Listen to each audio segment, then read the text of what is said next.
What is a shelter services provider in Mexico? This video aims to answer that question.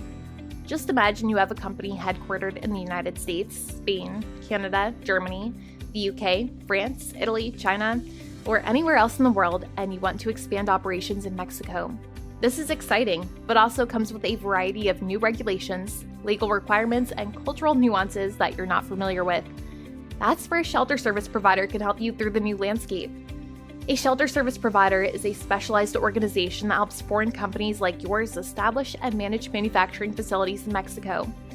Think of them like a Swiss Army knife of services. They can handle everything from legal permits and customs to HR management, import and export, accounting and finance, tax laws, and more. This makes it easier for you to transition into the Mexican market and manufacture with operational predictability. This approach allows you as a manufacturer to focus on what you do best, create top quality products, while the service provider handles the administrative complexities of doing business in Mexico. Businesses that use a shelter services provider enjoy cost savings, risk mitigation, a quicker startup time, and more.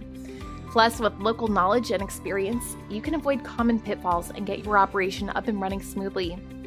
A shelter service provider is like a personal concierge for expanding into Mexico and can reduce the learning curve to handle the nitty-gritty details so you can hit the ground running. If you're considering an expansion into Mexico, working with a shelter service provider like Tetakawi could be the key to helping you reach your potential in Mexico. Stay tuned for more videos in our FAQ series, where we'll continue exploring the ins and outs of manufacturing in Mexico.